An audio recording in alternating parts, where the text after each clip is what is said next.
Come with us on a journey into the unknown, the unexplained, and the unbelievable. We will test your senses and challenge your beliefs. A world where science and religion clash. Or do they? You will meet real people and hear real stories, but you will not believe. You will witness strange sights and hear strange sounds, but you will not believe. This is the New England Ghost Project. Welcome to the nightmare. Welcome to Ghost Chronicles Next Generation. I'm your host, Anne Kerrigan, aka the Blonde Bombshell. Unfortunately, not with me this evening is Van Helsing, Ronald Kolek, because he's out chasing vampires, trying to keep the world safe. That's what vampire hunters do. But don't worry, he will be returning, so he'll be back. Tonight we have a special show filled with spooky tales, cemeteries, and ghosts to whet your appetite for Halloween, because that's what it's all about. Our first tale comes from Roxy Zwicker, and she has the tale of Lucy Hale. Hello, and greetings of this spooky season.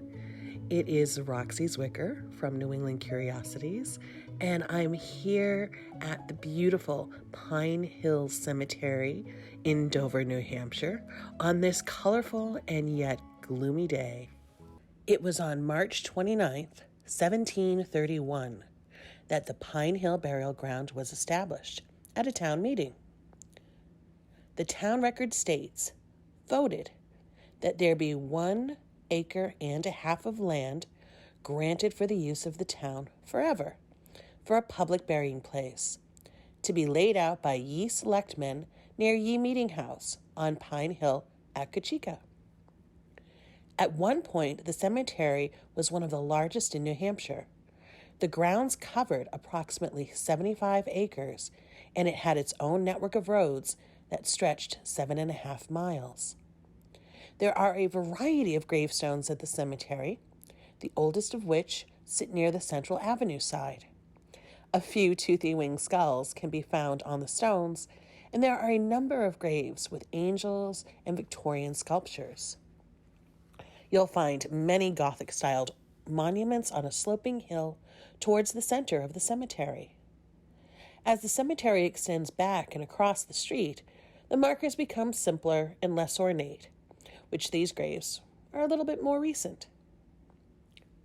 One of the most fascinating stories in the cemetery is that of Lucy Lambert Hale.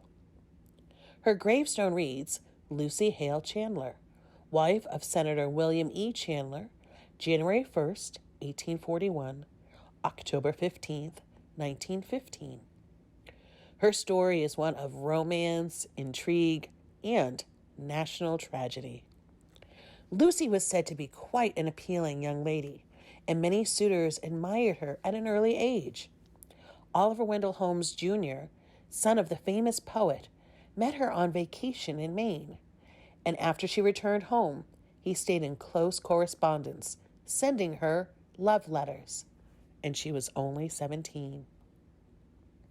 Lucy also caught the eye of Robert Todd Lincoln, the oldest son of President Abraham Lincoln. Lucy's father, a prominent senator, had hoped that the two would marry.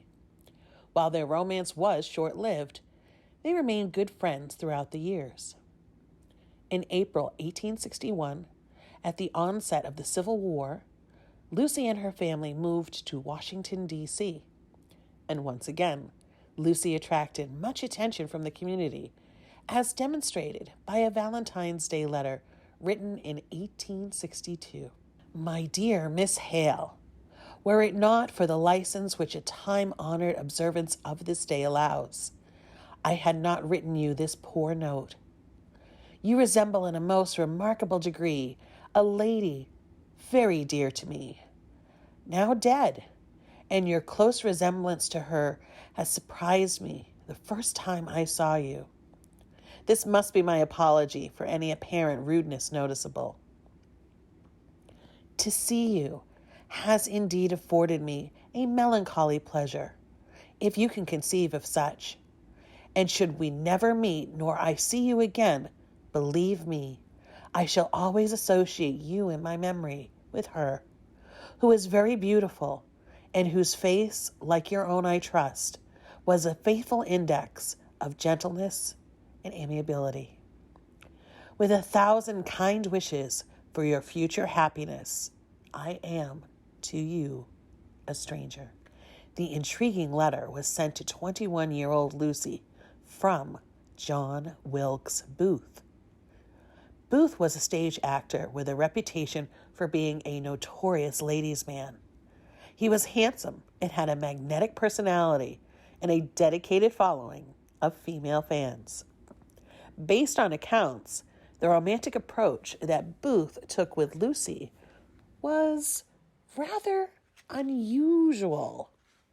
The prospect of marrying a senator's daughter certainly held quite a lot of appeal for Booth as well. Lucy was immediately charmed by the charismatic Booth, and not long after they started spending time together, they were secretly engaged. President Lincoln's second inauguration took place on March 4th, 1865, and Lucy had given Booth a ticket to attend. Booth reportedly said, "What an excellent chance I had if I wished to kill the president on Inauguration Day." At the time, Booth was engaged in a plot to kidnap President Lincoln and hold him hostage in exchange for the release of Southern prisoners that were held in Union Army camps. However, the plan was never carried out. So Booth, a well-known Confederate sympathizer, came up with another idea to assassinate the president. It wasn't long before the couple began to have disagreements, and Booth's jealousy of Lucy's close friendship with the president's son set him off. Shortly after the inauguration, Booth stayed at the National Hotel in Washington and spent more of his time engaged in secret meetings, though it is believed Lucy knew nothing of his motive. Lucy's father opposed her relationship with Booth, and near the end of his senatorial term, he approached President Lincoln about a new position. The president appointed Lucy's father as an ambassador to Spain, which would help put a distance between the young couple. On the morning of April 14th, 1865, witnesses reported seeing Booth and Lucy in deep conversation in a room at the National Hotel. Lucy had spent the rest of the day studying Spanish with Lincoln's son. Meanwhile, Booth learned that the president would be attending a performance at Ford's Theater that evening, and he put his plan in motion. After having dinner with Lucy and her mother that evening, he lovingly bade his sweetheart goodbye. Almost an hour later, Booth walked into the theater and killed President Lincoln with a single gunshot wound to the head. Lucy was shocked and saddened by the death of the president, and when she heard a letter was found that connected Booth to the murder, their engagement was over. Immediately after the shooting, Booth fled to Maryland. He was pursued, however, and eventually found hiding in a barn in Virginia. He was captured and killed, and Lucy's photograph, along with the photos of 4 other women, were found in his pocket. Lucy went with her father to Spain. She was courted by many men in the 5 years she spent abroad, but she wasn't interested in marriage. In 1870, Lucy and her family returned to America. But soon after, her father became quite ill, and she took to tending to his needs at their home in Dover until he died in 1873. She was approached by a man named William Chandler sometime after her father's death. Chandler had expressed an interest in her some years before her relationship with Booth, and after exchanging a series of passionate love letters, the two were married in 1874. Chandler was a politician, and he was soon appointed Secretary of the Navy and United States Senator.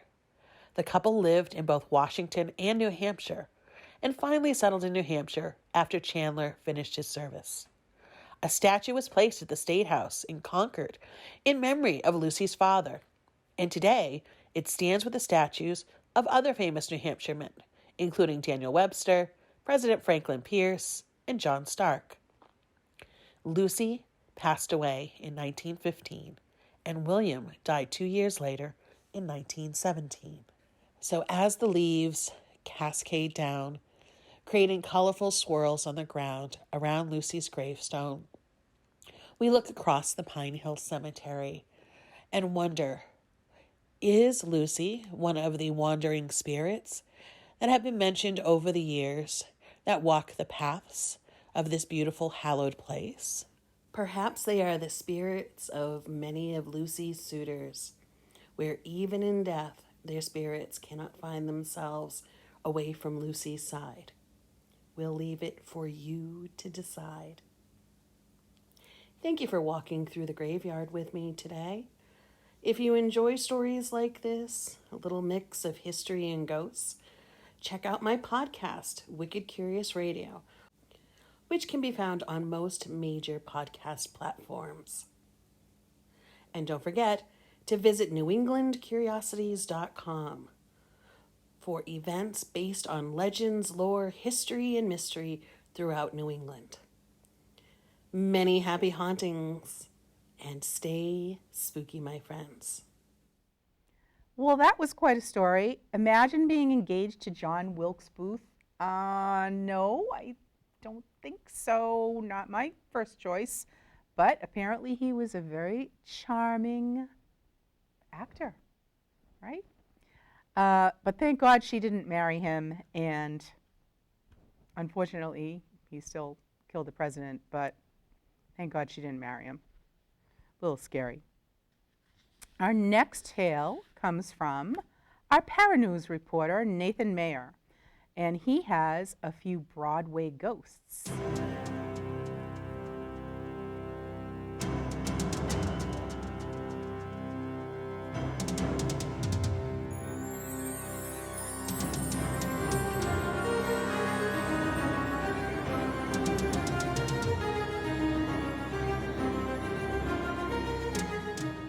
Due to the recent announcement of Broadway exercising Beetlejuice and the Phantom at the beginning of 2023, here are just a few of the more notable great white visitors of the Great White Way. The ghost of acrobatic Louis Vasilena allegedly haunts the Palace Theater. Observers have said that the ghost is a white-clothed figure swinging in the air before emitting a blood-curdling scream and falling. Vasilena, who was a member of the acrobatic act The Forecasting Pearls, was injured when he fell 18 feet during a performance on August 28, 1935, before 800 theatergoers. Vasilena's act was not a trapeze, but rather fixed towers in which the acrobats were cast from one to the other. Comedian Pat Hennings started his act in front of a curtain that was pulled right after the accident. Vasilena died in 1963. Granted landmark status in 1974, the Lyceum Theater is the oldest continuously running theater on Broadway and houses the Sherbert Archive. Hence, it should come to no surprise that it is rife with bygone days. A ghost seemed to inhabit the upper balcony's cheap seats, where strange sounds and the smell of cigarette smoke seemed to emanate during the performances of The Visit. The cast and crew thought it was the ghost of an old friend, choreographer and director Bob Fosse, who loved balcony seats and was close to few of the actors in and the composer of the musical. The Belasco Theater is the subject of an urban legend that the ghost of owner, theatrical producer, director, and playwright David Belasco haunts the theater every night. According to actors and backstage personnel, the ghost wears a clerical-like outfit and sits in an empty box during opening night performances. Several actors have reported that the ghost would try to speak to them. One caretaker reportedly also heard rattling from the chains of Belasco's private elevator, which had long since been abandoned. The workers of the New Amsterdam Theater have experienced the most active ghost on Broadway, Olive Thomas, a chorus girl in the 1915 Ziegfeld Follies on the main stage and Ziegfeld's more intimate Midnight Frolics on the top floor of the building. When in Hollywood, Olive made a handful of silent films and married Jack Pickford, the younger brother of period superstar Mary Pickford. On a trip to Paris in 1920, Olive accidentally swallowed Jack's medicine, mercury biochloride. Olive died 5 days later at the age of 25. Very soon after her death, reports began that Olive was walking about the theater in a green beaded dress, carrying a big blue bottle. So before you leave an auditorium, please leave the ghost light on, down center stage for the spirits that may want to perform during your absence. If not, they may curse or sabotage your set or production. Thank you, Nate, for sharing those spooky stories from the Great White Way. Next time I'm in the theater, I'm definitely going to be looking over my shoulder. And now we have a little spooky tale from Varla Ventura's Paranormal Parlor, one of my favorite books. And I had to put on my big girl glasses to read this because I am blind. Oh, there you are. So this is a story about the Green Mountain Inn in Stowe, Vermont. And I chose this one because we have friends who live very near there, and maybe next time we're up there, we'll check it out. So, the Green Mountain Inn in Stowe, Vermont. From the outside, you would never guess that this charming 105 guest room inn is haunted. But according to hauntedrooms.com, some claim a spirit from the 1800s has haunted the hotel since it was opened. And that spirit has more than a semblance of personality. Old Boots Berry is the inn's former horseman and was so named because of his love of tap dance. Boots was born in the hotel servants' quarters and beloved by the townspeople for his heroic rescue of a stagecoach. But Boots also loved to drink and was eventually fired because of it. Boots became a drifter, though he made his way back to the town of Stowe.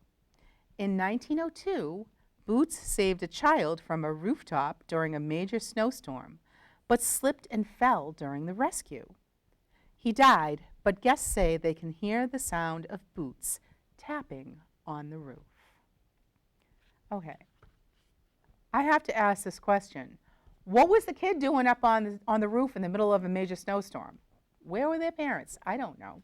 But anyways, good story, Varla. Thank you very much.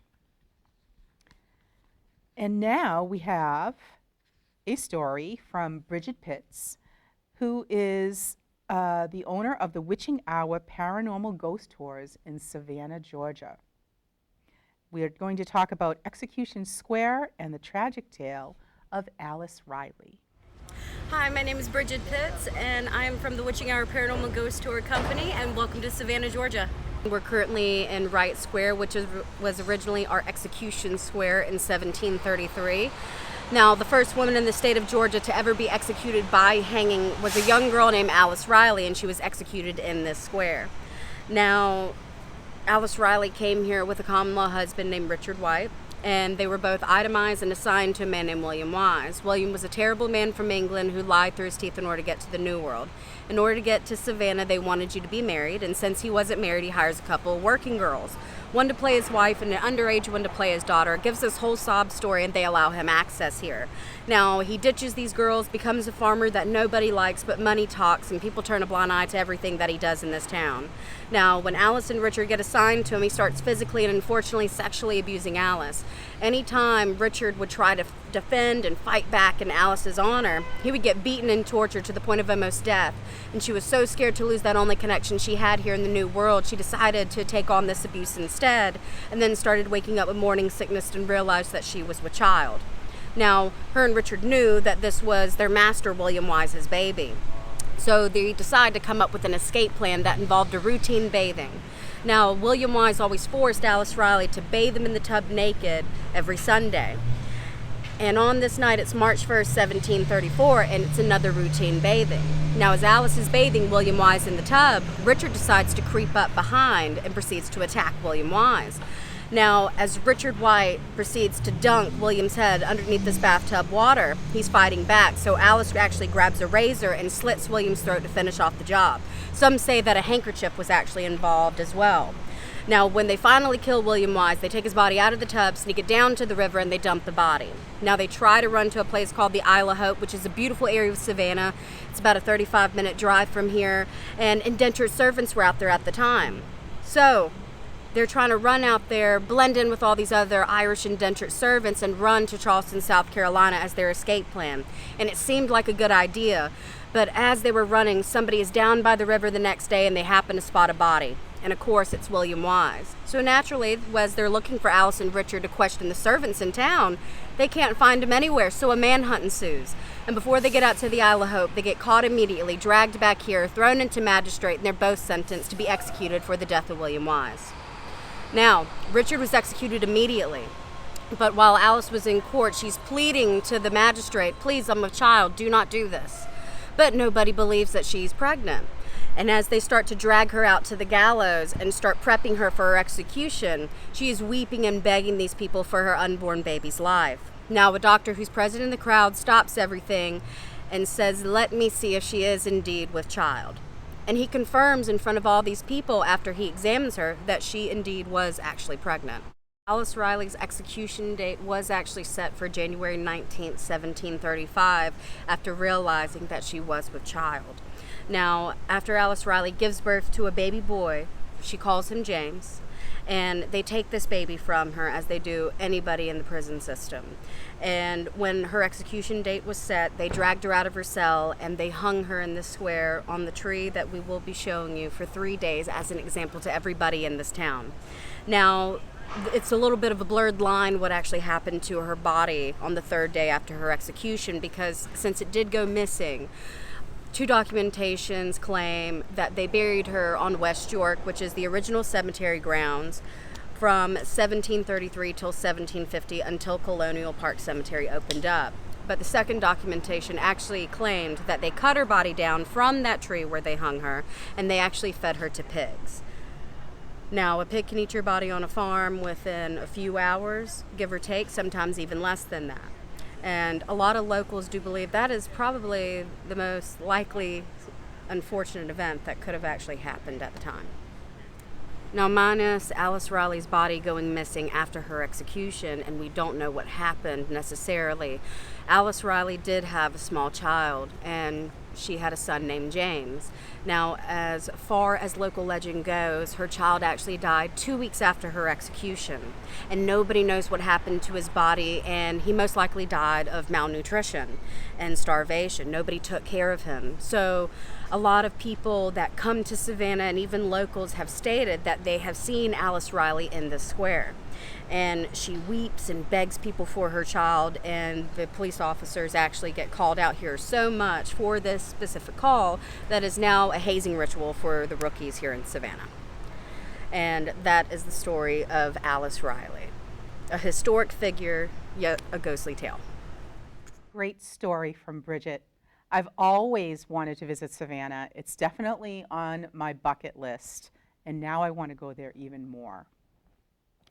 Next up, we have Stephen Scott, our favorite Scottish spiritualist medium, and he is going to talk about the coffin roots. Imagine the sensations that you would feel walking slowly along difficult roads and along difficult tracts, with the weight bearing down upon your shoulders as the wind bites at your skin at every piece of exposed flesh, as the rain continues to drip and seep into the very fibre of your being, as your clothes soak, as your foot falls one in front of another, filling the footsteps of those come before you, dislodging water, ice cold wind biting at you, and all the while the persistent, insistent weight of a coffin upon your shoulders.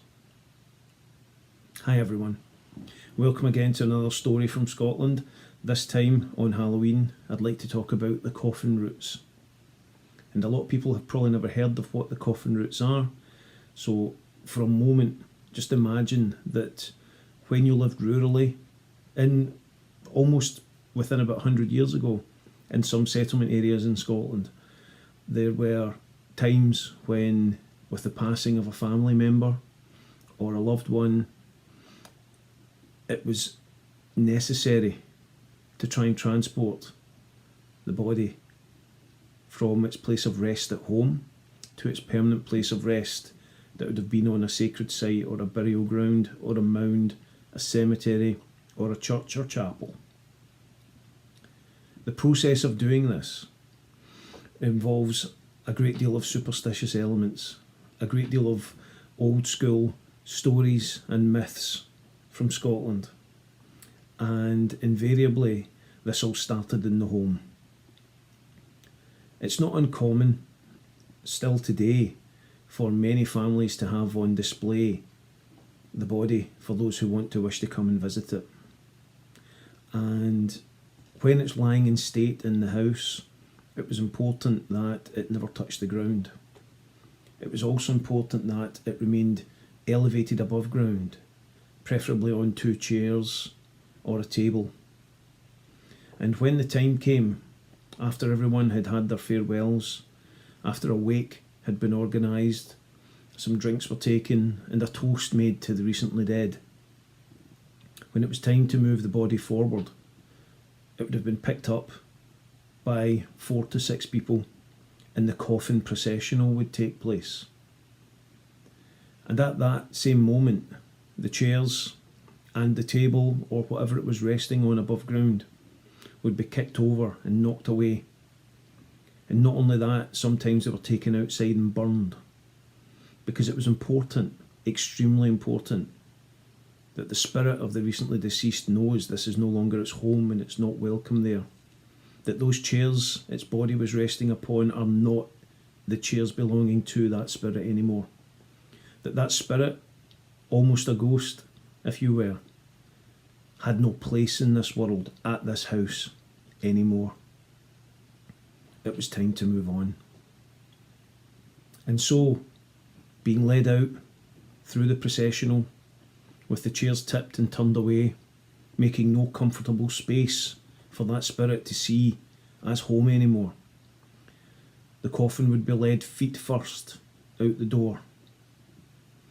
And that's a common phrase still in Scotland. When I leave this place, I'll be going feet first, indicating that you're not leaving this house until you pass, until your physical body has given it up, and that you, being dead, are now spirit.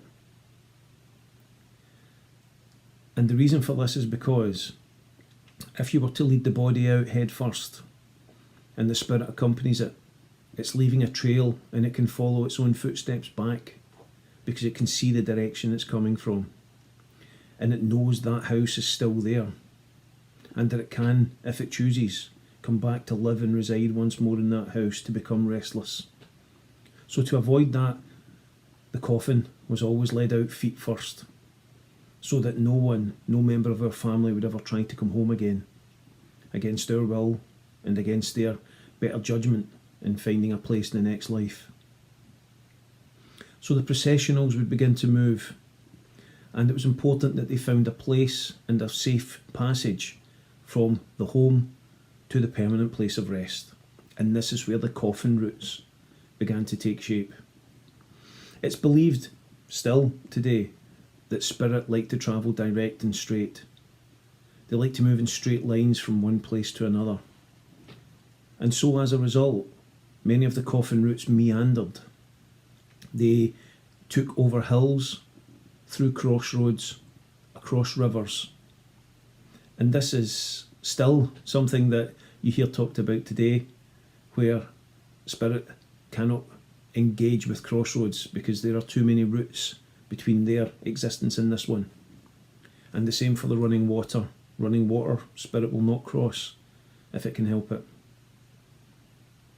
So as these routes meandered through the countryside, over hill, down dale, through crossroad areas, looping back through other towns, around through forests, these became rural routes.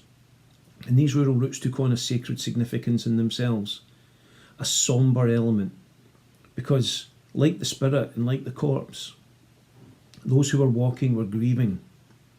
They were grieving with their own existence, from the life they had with a loved one into the future life without them. So both the corpse and the mourners moved in a liminal state, a state between worlds. And that type of attachment that you form to that state can easily act as a beacon. It can shine a light out to all those other lost souls and lost spirits who find themselves stuck between worlds because perhaps the proper ritual has not been adhered to. So as the coffin processional would take place, these would go for many, many lengths. Some very famous ones included a 60, 70-mile journey across Scotland to go from a place of passing to a place of permanent rest, particularly where lords and ladies themselves had passed. And some of these processionals would include a total of 500 pallbearers carrying the bier on which the coffin would lay. And they would stop and exchange their burden along the road, many often taking it up for days on end as they slowly walked the miles to where the body would be laid. And as the processional began to move, it became important that the corpse and the body would never touch the ground. For to do so may form an attachment and give the spirit a reality with which to bind itself to the land. So they would raise the coffin up by building small cairns and place the coffin upon them. And where pallbearers and bier carriers swapped over, they would also raise a small stone cairn, just to act out of respect and also to change the environment so that the falling spirit, even by a small matter, would never find its way back the direction they had come from. For by placing one stone, that could also be confusing and a change. And all these small rituals began to build up and take place. Respect for the dead was very important. Therefore, women would be permitted to go some way. Certain women, of course, who were able to perform the necessary grieving and singing of what was known as the coronach, which was a dirge for the dead, expressing sorrow and respect and concern and love, and the hope that the spirit itself would never feel aggrieved or badly sent upon its way, and therefore would want to return once more back into this world in a fit of vengeance or anger at its passing. And yet still certain women in certain phases of their lives would not have been permitted to follow the processional. And this was to tie in with aspects of youth and fertility, rebirth and death. Life and death were always separated, and no one would want a young lady carrying a young child to suddenly find the spirit of that child displaced by an angry, displaced spirit of its own. Because the coffin processionals, as I said, acted as beacons, and not everyone who was taken safely from their place of death to place of rest made it there with all the necessary precautions being taken place. And it's well known that on coffin routes you sometimes see corpse lights floating above the ground. Particularly at the moment of death, sometimes it's said these corpse lights cut across coffin routes, moving directly from the graveyard to where they will be placed to the home where the recently deceased lies. And it's sometimes again said that these are either the spirits of other family members coming forward, or the angelic forces coming to help guide them on their way. No one really knows. So when you walk and you see these corpse lights moving, it's an indicator that perhaps on that route you're not alone. That at some point a poor soul has perhaps lost his way along the processional. that the proper rights and concerns for the body have not been taken, or that people have just made a simple error that resulted in a lost soul finding themselves trapped on a meandering route between crossroads and rivers that they can never return from. And there are samples of that within many stories. Some as most recent as the middle of the 19th century, the 20th century, in 1942 at the Falls of Glomach. An RAF squadron were training with Marine commandos, and they were undertaking simple manoeuvres. And the commanding officer saw this line of people coming up a hill towards him, and there was no pathway, just an old dirt track. And he described it as a very pitiful sounding gathering that was slowly making its way towards him. And then he and several others saw men come up from the bushes and begin to assault this processional that was moving towards them. And before they could do anything, every man, woman and child was slain, killed by these marauders that came out of nowhere in the bushes. And yet, when they finally made their way down to investigate, no bodies could be seen. No evidence of slaughter was ever made. However, it did transpire that the old ruined church was just behind them over the hill, and that this may well have been a processional in spirit, trapped to forever walk its own coffin route, having been accosted by brigands, members of a rival family, anyone who wanted to prevent the spirit from receiving its final resting place. And Scotland is a beautiful land and a beautiful place. And there are many coffin routes along all the back areas, the hillsides, the valleys, up through the forests. So whenever you go walking in Scotland, take care, because not every coffin route provided a good story. Not every coffin route proved to be safe. There was one story as well comes to mind, and it took place at the summit of Ben Ledi in the Trossachs at Lochan Tor, and one family was pursuing the coffin route there, and they were taking their family member safe to the church on the other side of the Lochan, which is a small loch, small area of water. And as they were walking along, carrying the coffin, the ice cracked, and before they could flee, the entire family fell to their death into the icy loch, never to be seen again. So when you walk through the hills, the valleys and the forests of Scotland, it may be worthwhile just having a look, checking up first if you live or work or will be going and walking along the coffin routes.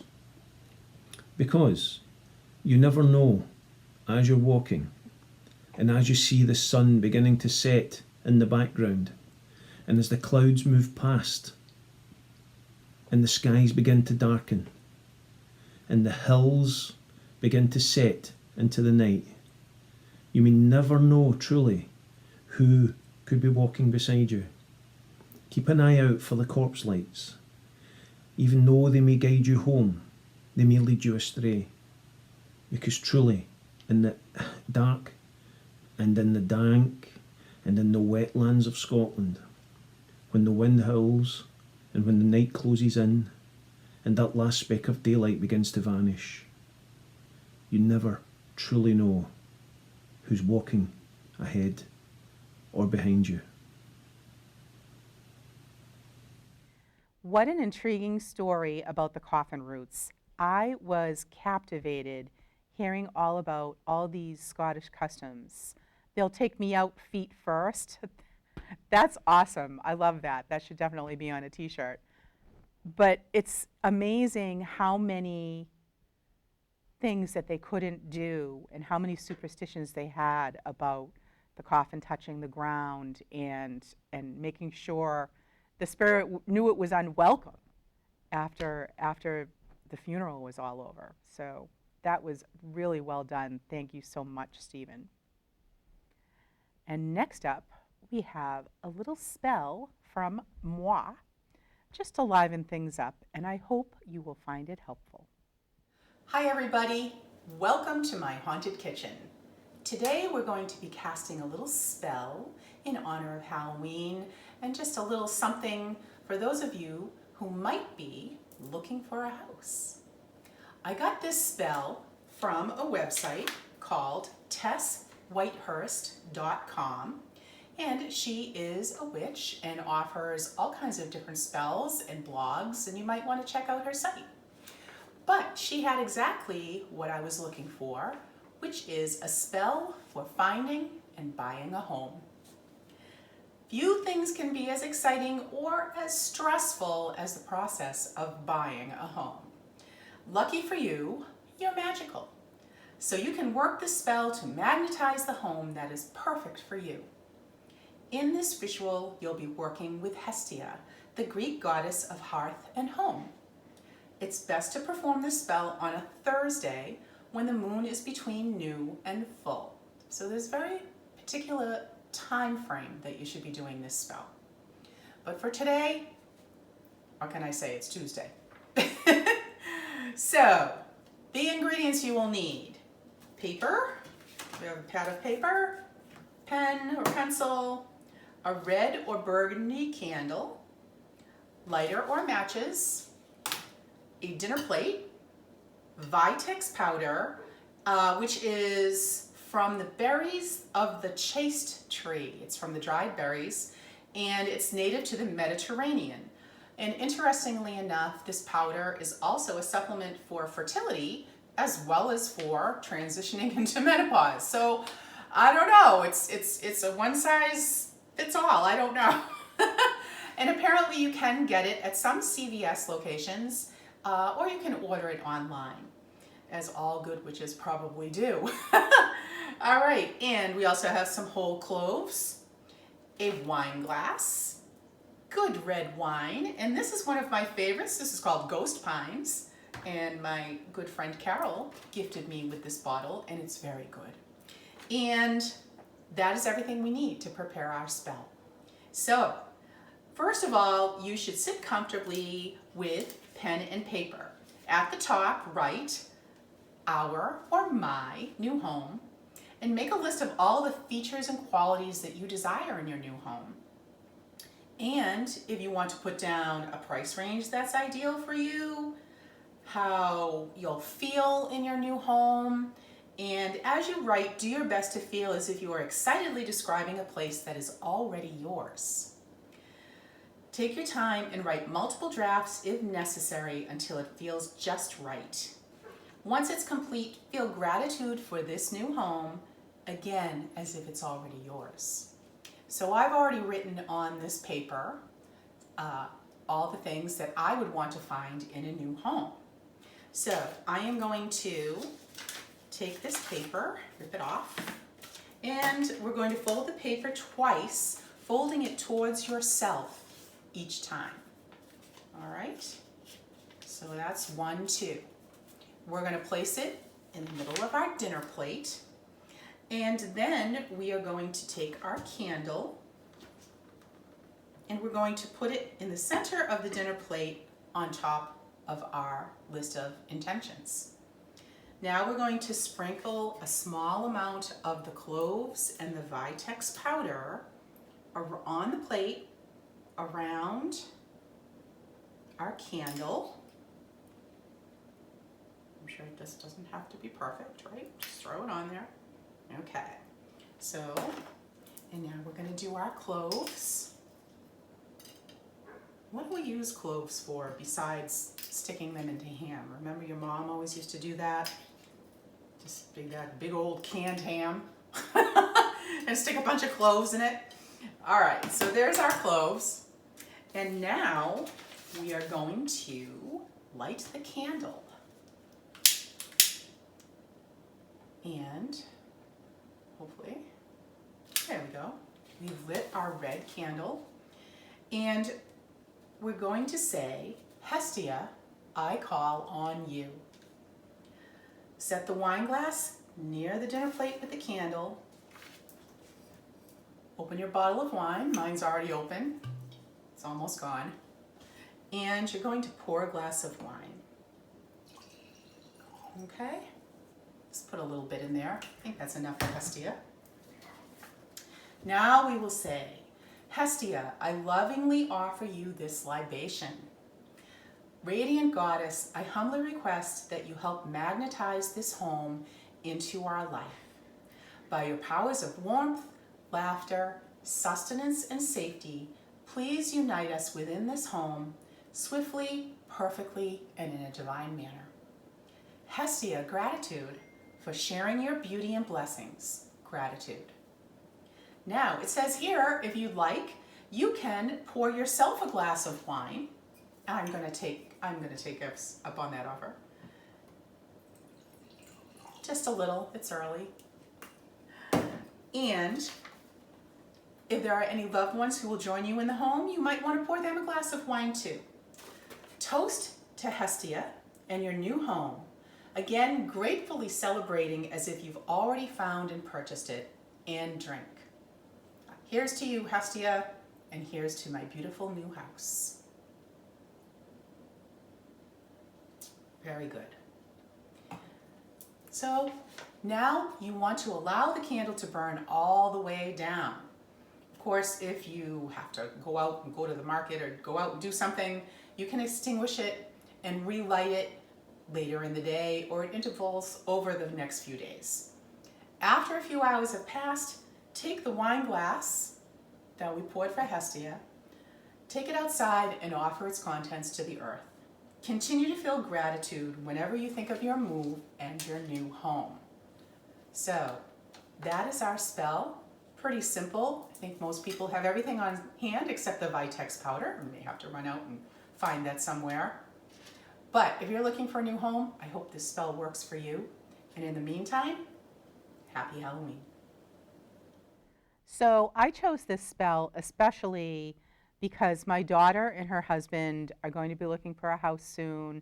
They're expecting their first child in January, and I'm sure they are going to be ready to have their own place after the baby is born. So fingers crossed, maybe it'll actually work. And now we have a cemetery tripping flashback with Van Helsing. Friends Cemetery is a small private Quaker cemetery in Leicester, Massachusetts, which has acquired some bizarre tales on the internet, such as the gates being one of a series of portals to hell, a place for satanic rituals, home to a hanging tree, and the site of a murder. It is also said to be monitored by the police and no one is allowed in. In reality, well, let's just say the evidence is lacking. I think it's very peaceful out here. Really don't get any bad vibes whatsoever. Here we are, Anne. Where the hell are we? We are in Spidergate Cemetery in Leicester, Massachusetts. First, I like to say Lichester. That's not how you say it. That's the way I say it.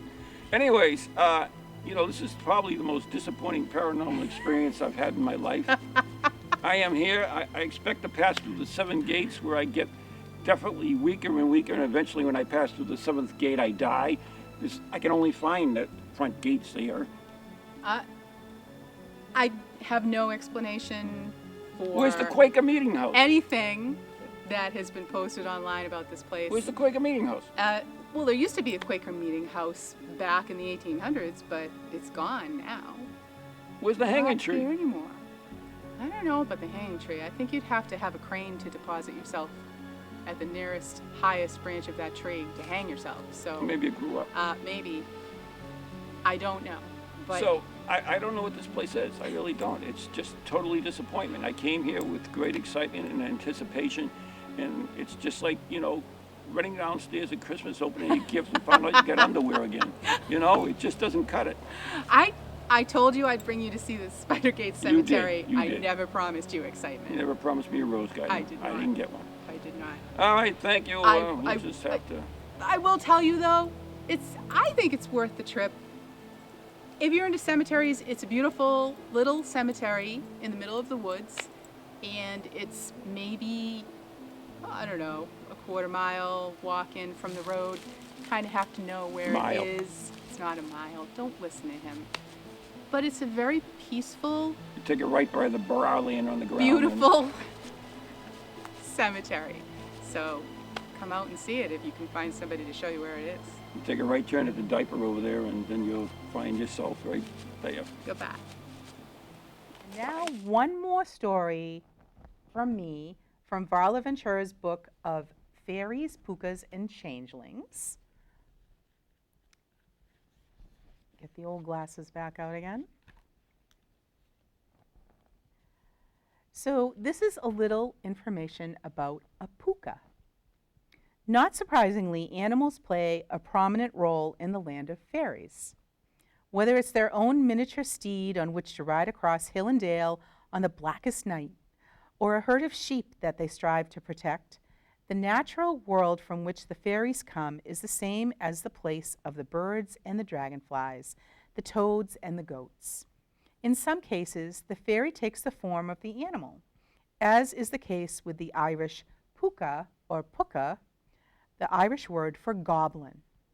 You'll find as many variations on the spelling as the puka itself. And I'm not going to read them all to you because there's about 10 of them. The puka can take nearly any form, including invisibility, though it is most frequently seen in the form of a horse, a black horse with eyes of fire and breath of blue flame.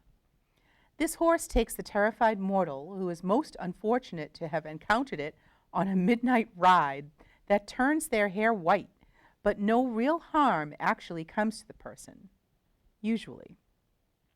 The shapeshifter can also appear as a goat, goblin, dog, eagle, ass, and even a rabbit. The puka, although feared, can also be plied with gifts, and in some accounts it will speak and tell one's future. Most often the puka is encountered when one is alone on an empty lane at night, and quite often seen when one is 3 sheets to the wind. Because the puka so enjoys trickery, it tends to pick on the slovenly drunkards, knowing that no one will believe the details of the outrageous encounter the next day. And though the puka can be helpful and is most often a trickster, they can be more vicious. Pukas can turn crops, sour the milk, and make children sick. Some even believe that a puka can cause one to commit suicide. Well, that's terrible, but also sounds very much like our local pukwudgies here in the Bridgewater Triangle. Well, I hope you've enjoyed our special Halloween show and it gets you in the mood for some spooky fun on the big night. Van Helsing sends his love. We know how lovely he is. And until we talk again, happy Halloween and happy haunting.